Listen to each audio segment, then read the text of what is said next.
Muito bem, vamos iniciar aqui a análise do capítulo 1 do livro Tendências. É o primeiro contato do leitor com a metodologia.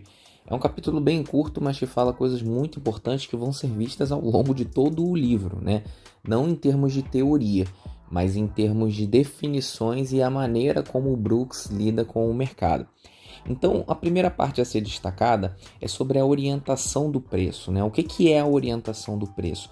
É a diferença do deslocamento vertical para o deslocamento horizontal. O que isso quer dizer? Quando eu tenho uma orientação com um deslocamento vertical, seja para cima ou para baixo, nesse exemplo eu botei para cima, mas para cima ou para baixo não faz diferença. Esse deslocamento, essa orientação do preço, ela apresenta um comportamento de tendência. E quando eu tenho um comportamento de tendência, significa que eu tenho uma direção definida, que eu tenho uma orientação definida. O segundo ponto seria a ideia de lateralidade, que é o deslocamento horizontal. Ou seja, aqui na minha régua de preços num gráfico, eu não ganho espaço vertical. Por quê? Porque o preço não se mexe de maneira vertical, ele se mexe de maneira horizontal. Então, quando eu falo de deslocamento horizontal do preço, e aí sim eu só tenho um lado que é para a direita do gráfico, eu estou falando de lateralidade. Então, o Brooks destaca a questão de você atuar em um dos dois lados baseado no comportamento do deslocamento do preço. Como que eu atuo na lateralidade? Como que eu atuo na tendência? A principal introdução, e todos os livros eles são pautados nisso. Aliás, o mercado é pautado nisso, no deslocamento do preço. Como que esse preço está se comportando? Como que eu vou agir mediante a esse comportamento? Então, a primeira orientação do preço que ele insere é a tendência para depois a lateralidade. E aí ele destaca sobre o extremo desses movimentos. Eu tenho uma lateralidade extrema e eu tenho uma tendência extrema. Ele diz que o seguinte, numa tendência extrema, o comportamento das minhas barras, ele sequer se move tiques abaixo das barras anteriores, seja para cima ou seja para baixo. Eu não tenho um comportamento, no caso do mercado para baixo, de tiques acima das barras anteriores. E no caso do comportamento para cima, eu não tenho o comportamento de tiques abaixo das barras anteriores. Então aqui eu estou lidando com uma tendência extrema. E ele informa também que isso aqui acontece na menor parte do tempo. Isso aqui é uma raridade, porque dificilmente o preço se move de maneira vertical, tão abrupta, tão violenta, por muito tempo. Porque para fazer esse tipo de movimentação para cima ou para fazer esse tipo de movimentação para baixo, exige muito dinheiro inserido no mercado. E quando você prolonga por muito tempo esse tipo de movimento, você gasta muito mais dinheiro, seja para comprar ou para vender. Você tem que injetar mais dinheiro. E quando a gente está falando de tendências extremas, a gente está falando de uma grana que investidor nenhum institucional consegue sustentar por muito tempo. Porque precisa realmente de muita força e muita pressão para deslocar o preço com tanta violência. De maneira análoga, eu tenho as lateralidades extremas. O que são as lateralidades extremas? É o movimento do preço se deslocando de forma horizontal por muito tempo. É quando eu tenho muita sobreposição de barras. Aqui eu tenho deslocamento vertical, aqui eu tenho deslocamento horizontal. Então, quando eu tenho muita sobreposição de barras, quando eu tenho barras que rompem 2 tiques abaixo e logo em seguida rompem 2 tiques acima, eu tenho um comportamento padronizado como lateralidade, porque eu consigo verificar um comportamento de deslocamento horizontal, assim como eu expliquei acima. Então, esse primeiro apanhado dele, ele fala sobre o espectro, né? Ou seja, aquela mudança repentina, o espaço que eu tenho de mudança repentina de um mercado para o outro, de uma tendência extrema para uma lateralidade extrema. Essa alteração do mercado, ela é mencionada. Só que antes dele te mostrar isso, ele cita para você como se comporta uma tendência extrema e por que ela não é tão duradoura, e uma lateralidade extrema e por que ela não é duradoura. Por que esse tipo de lateralidade não dura por muito tempo? E quando isso acontece poucas vezes. Porque esse tipo de mercado de indecisão geralmente é propício para um dos lados tomar as rédeas do mercado. Que lados são esses? Compra ou venda? O mercado não vai ficar muito tempo lateral, muito longo, né, por horas, por exemplo, porque um desses dois lados vai sentir necessidade de atuar. Então, se eu tenho, por exemplo, o meu preço num comportamento, numa região de preço muito lateral, e ele tem um comportamento de ausência de vendedores, os compradores vão falar, opa, eu posso atuar aqui e vencer os vendedores. Então eu vou injetar dinheiro para que esse mercado crie um certo deslocamento.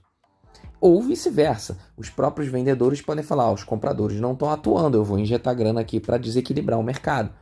Até porque, com o mercado de lado, com o preço equilibrado, ninguém ganha dinheiro. Então, uma das citações que ele faz dentro de tendências extremas para lateralidades extremas é que, além disso aqui ser mais raro de acontecer, essas duas opções, elas duram pouco.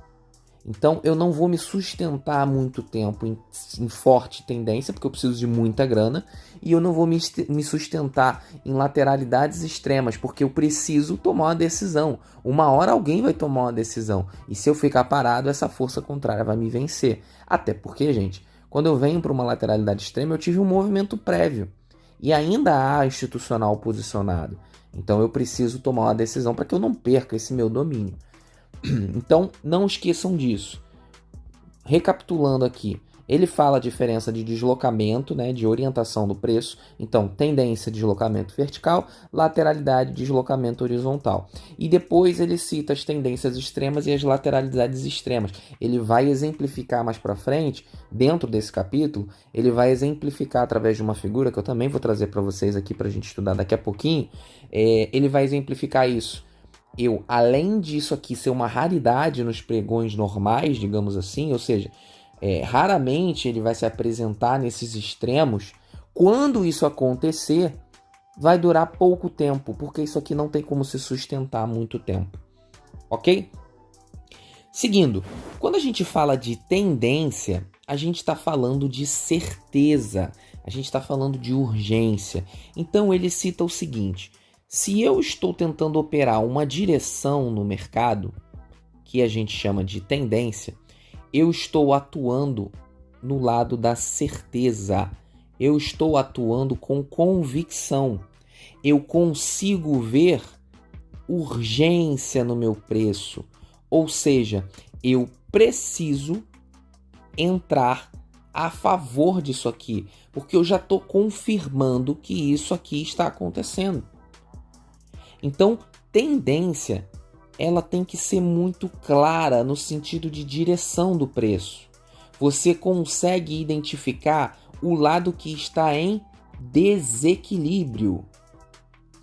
Quando eu falo em desequilíbrio de forças, ou compradores ou vendedores estão se sobrepondo. No caso do mercado subindo, os compradores estão muito mais fortes do que os vendedores. No caso do mercado caindo, os vendedores estão muito mais fortes do que os compradores. Então, se eu tenho desequilíbrio, eu tenho tendência, eu tenho certeza, urgência, eu tenho deslocamento vertical do preço. Resumidamente, o mercado está em uma direção. E no caso da lateralidade? Na lateralidade, eu tenho equilíbrio. Eu não tenho certeza. Eu tenho dúvida. Lateralidade. Então, a lateralidade é um contexto que me gera dúvida. Ela não me gera certeza. É uma confusão. Os profissionais que estão operando ali estão indecisos.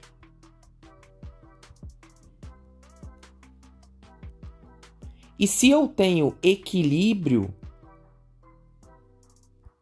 das forças, compradores e vendedores estão iguais, ou próximo disso, eles estão em equilíbrio. O que acontece com o meu preço? Ele desloca de forma horizontal. Então ele cita nesse capítulo que, nesse caso, tendências e lateralidades, aí sim o mercado está na maior parte do tempo entre esses dois espectros.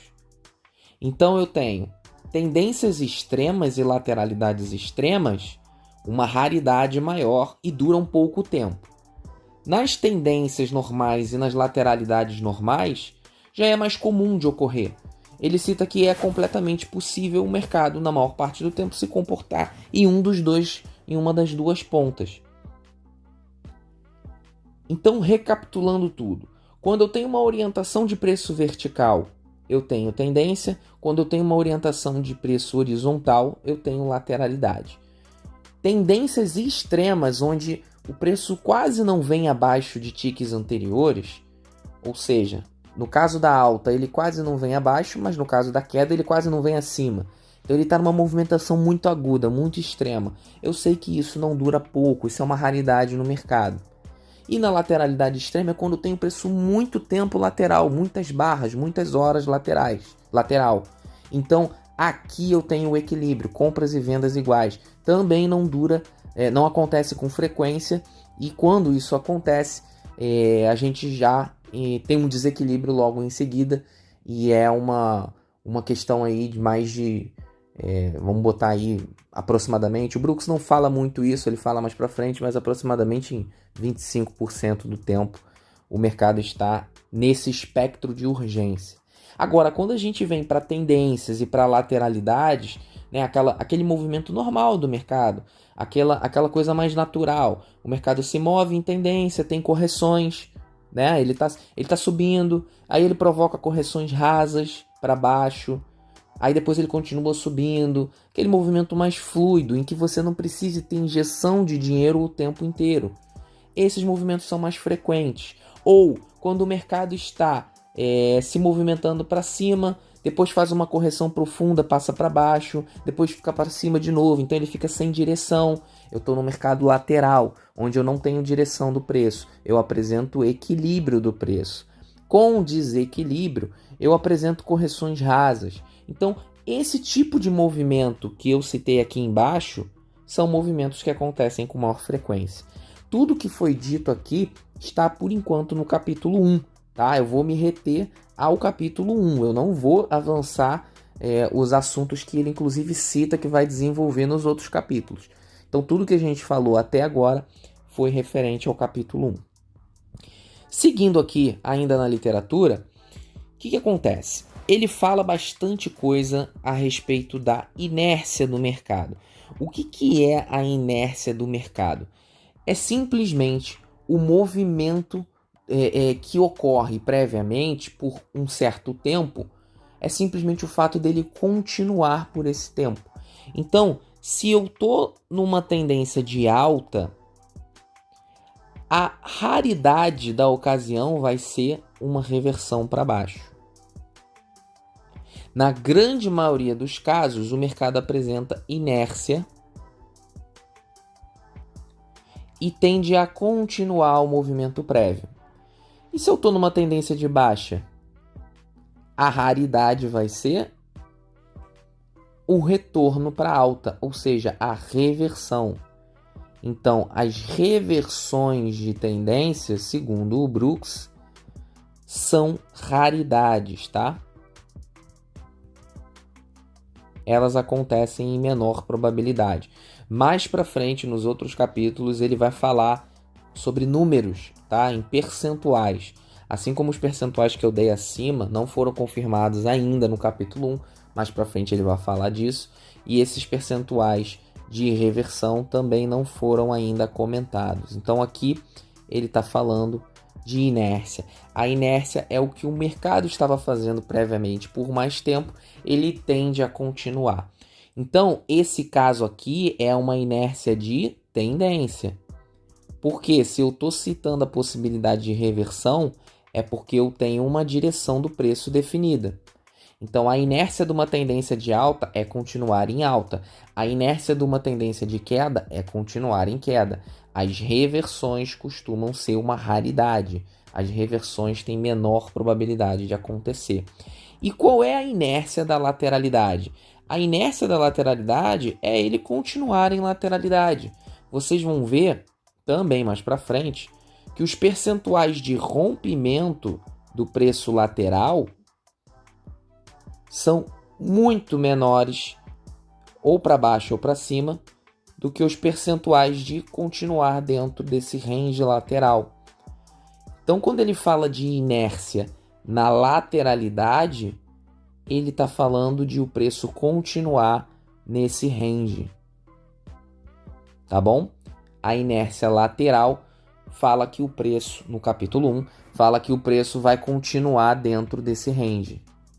Evoluindo um pouco mais aqui no livro, ele comenta também sobre a possibilidade de que a maioria das tendências são apenas parte de uma lateralidade em um tempo gráfico maior. O que isso quer dizer? Se eu tenho uma tendência de baixa nos 5 minutos, essa pernada de tendência, que para mim no 5 pode ser ultra mega direcional, por exemplo, no 15, pode ser parte de uma lateralidade. Ou seja, essa queda aqui se refere a toda essa queda nos 5 minutos. Então, toda tendência pode ser parte de uma lateralidade num tempo gráfico maior. O que isso significa? O tempo gráfico é o 15, é o 10, é o 12, é o 60, é o diário. Não interessa o tempo gráfico. Ele só fala que em tempos gráficos maiores, as tendências nos menores podem ser parte de uma lateralidade nos tempos gráficos maiores. Qual o tempo gráfico é esse? Não sei. Pode ser o 30, pode ser o 60, pode ser o 17 minutos. Tanto faz. O que ele diz é que tendências nos 5 minutos nem sempre vão ser de fato tendência no tempo gráfico maior.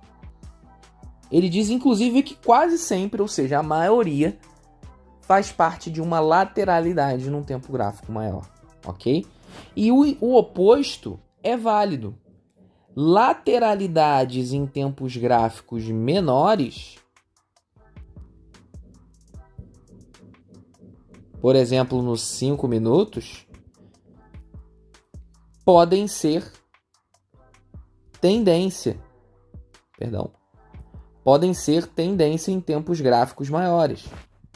Então, essa minha lateralidade aqui pode ser apenas uma correção de uma forte tendência para a gente continuar subindo. Em qual tempo gráfico? Sei lá, no 30 minutos, talvez? Isso aí depende. Ou essa minha lateralidade, ela pode também significar, vocês vão ver mais à frente, uma bandeira, por exemplo. Então não existe dentro do mercado um movimento que dure para sempre. Um movimento que fique por um longo tempo e que não seja parte de um contexto diferente num tempo gráfico maior. Sempre há uma visão diferente num tempo gráfico maior. E aqui não precisa ser só 5 minutos não, tá, pessoal? A gente pode, por exemplo, ter no gráfico diário uma lateralidade que no semanal você enxergue, por exemplo, uma puxada muito grande de alta. Essa tua lateralidade pode ser só, por exemplo, uma correção ou até mesmo uma continuidade da sua tendência. Uma lateralidade ampla, por exemplo, vocês vão aprender esses ciclos todos, ela pode ser parte de uma tendência de alta num tempo gráfico maior que ela.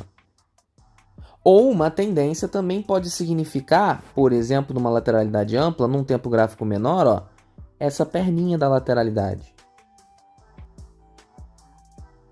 Então a grande sacada que ele quer mostrar é que você está constantemente tendo que analisar aquela pernada de forma isolada. Você não pode entrar numa paranoia de ficar procurando. Ah, não, eu tenho tendência nesse tempo gráfico aqui, agora nesse eu tenho uma lateralidade, nesse eu tenho... Você vai ficar louco e não vai conseguir operar, você não vai conseguir operar uma decisão. Ele diz para você operar as barras, aquele contexto, aquela tendência do tempo gráfico que você está trabalhando. Mais à frente vocês vão ver que ele contextualiza muito outros tempos gráficos. E aí ele vai falar, no final isso não tem importância alguma. Porque no tempo gráfico que você opera, seja o 5, o 10, o 15, o 60, no tempo gráfico que você está trabalhando, e você já consegue visualizar tudo que está acontecendo. Seja tendência, seja lateralidade, os setups, os ciclos, e aí por diante a gente vai evoluindo. Então essa característica de que a maioria das tendências são apenas parte de uma lateralidade em um tempo gráfico maior, e a maioria das lateralidades são parte de uma tendência em um tempo gráfico maior, significa isso. Eu posso estar numa tendência de maneira momentânea, ou seja, isso pode ser um pedacinho de uma lateralidade. É como se eu tirasse o zoom do meu gráfico e olhasse de maneira mais abrangente e entendesse que aquilo ali é só um pedacinho. Não significa de que de fato o mercado está numa decisão de tendência, ou também não significa que ele está travado. Isso pode ainda ser parte, por exemplo, de uma pernada de alta que você não consiga nem ver. Porque, por exemplo, pode ser no gráfico diário e você está operando nos 5 minutos. Então você pode estar numa baita tendência de alta no gráfico diário, nos 60 minutos, e simplesmente estar numa lateralidade nos 5. É exatamente isso que ele quer dizer com essas afirmações, ok? Muito bem. Quando a gente olha a primeira figura de exemplo, primeira e única, né, figura de exemplo do capítulo, a gente está falando aqui de basicamente o comportamento do mercado em tudo que foi explicado até agora. Tendências extremas, lateralidades extremas, esse espectro, né, essa troca de um tipo de comportamento para o outro. Antes da gente falar da troca, vamos entender as pernadas, mesmo que momentaneamente a gente não saiba analisar barras ainda, a gente não tenha visto nada disso, é só o capítulo 1, mas vocês já conseguem ter contato com o que é tendência e o que é lateralidade. Quando a gente fala de tendência, a gente está falando, ó, como já mencionado, eu tenho um deslocamento vertical do preço, eu consigo ver uma direção, que foi uma direção para baixo. Quando a gente fala de lateralidade, a gente tem um deslocamento horizontal do preço. A gente tem uma falta de direção, ou seja, o preço aqui na régua, ó, não muda. Por quê? Porque ele está dentro desse espectro aqui, ó. Ele está só nessa faixa. Então isso é uma lateralidade e essa anterior é uma tendência. Então ele inclusive destaca isso, né? Essa parte aqui até a barra 1, deixa eu apagar aqui, que aí fica mais claro. Essa puxada toda até a barra 1, que é essa barra aqui, a gente tem um comportamento direcional, um comportamento de tendência dessa barra até essa.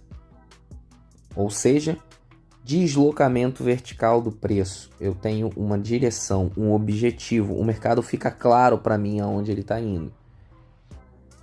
Nessa barra 1 até a barra 2, que é essa daqui, eu tenho um deslocamento horizontal. Eu não tenho uma decisão, eu não tenho uma urgência, ninguém toma um lado. Eu sempre estou ali naquele contexto flat. Eu não estou botando um objetivo para minha movimentação de preço.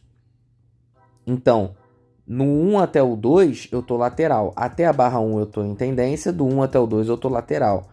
E do 2 até o 3 eu estou em tendência extrema novamente, com o deslocamento vertical do preço para baixo nesse exemplo. E eu tenho objetivo, eu tenho direção e etc. Por que ele numera essas barras, né? Ele numera e dá letras. Por quê? A gente tem um conceito que ele até desmistifica nesse capítulo, que é o de onda de Elliott, né? Onde a gente tem 5 ondas para cima, né? 1, 2, 3, 4, 5 e 3 ondas corretivas, para depois ele concluir mais 5 ondas para cima. Essa correção Elliott chama de ABCD ou ABC, depende ali da nomenclatura, mas geralmente é ABCD. E aqui ele nomeia, né? De 1, 2, 3, 4, 5. E aqui idem. 1, 2, 3, 4, 5. Então, quando a gente está falando de Elliott, a gente tem que, entre aspas, acertar a perna que está. Porque o ABCD é corretivo. E o 1, 2, 3, 4, 5 é impulsivo. Então, imagine você, se eu consigo, durante um gráfico de 5 minutos, contar todas essas pernas. É impossível saber qual perna eu estou. Porque o mercado não é uma ciência exata.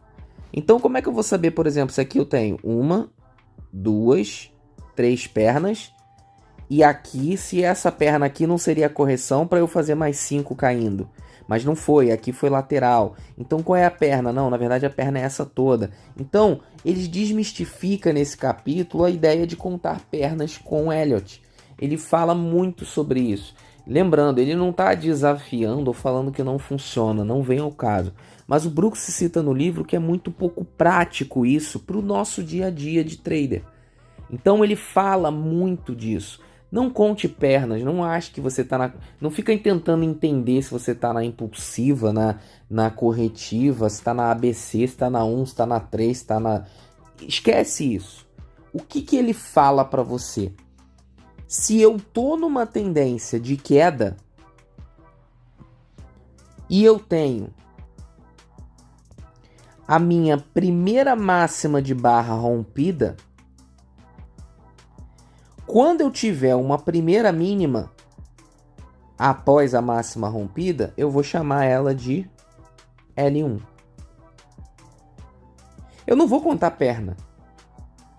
Eu só vou entender o seguinte: estou em queda sem ter ganhos de máxima. No primeiro ganho de máxima que eu tenho, eu estou apto a procurar a primeira perda de mínima após o primeiro ganho de máxima. Então, a primeira perda de mínima é a chamada L1. Depois ele continuou caindo, sem ganhar máximas, ó. Sem ganhar máximas. Aqui ele não ganhou máxima em momento nenhum. Aqui ele ganhou máxima. A primeira perda de mínima vai ser quem? Se lá em cima foi L1, essa vai ser L2. E se fosse numa alta? Eu estou subindo.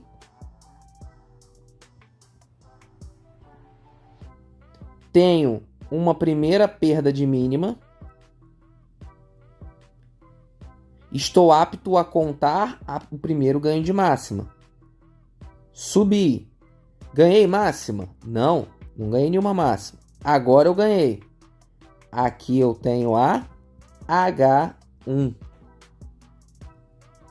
Então, quando eu conto mínimas, eu falo em L, que significa low. Quando eu falo de máximas, eu falo de H, que significa high. Novamente. Quando eu estou em queda, eu procuro L's. Quando eu estou em alta, eu procuro H's. Então eu estou em queda. Primeira barra, segunda barra, terceira barra. Fiz a quarta barra, ganhei máxima? Não, mas na quinta barra eu ganhei máxima. Então, se eu estou em queda, eu procuro L's. Tive o primeiro ganho de máxima. Eu estou apto a contar a primeira L. Quando após o primeiro ganho de máxima, eu ganho uma mínima. Ganhei uma mínima. Essa barra que teve a mínima rompida vai ser chamada de L1. Lembrando que a L1 não é a barra que rompe, é a barra que teve a mínima rompida. Então, essa barra que teve a mínima rompida é a chamada L1. Continuei caindo. Tive ganho de máxima? Não, não tive. Eu vim ter ganho de máxima aqui embaixo. Ganhei máxima. Tô apto a contar a próxima mínima? Tô. Tive ganho de mínima aqui? Não. Tive só um ganho de máxima, a mínima não ganhou. Aqui tive? Tive aqui. Então, essa barra que teve a mínima rompida após uma máxima rompida dentro de uma queda se chama L2.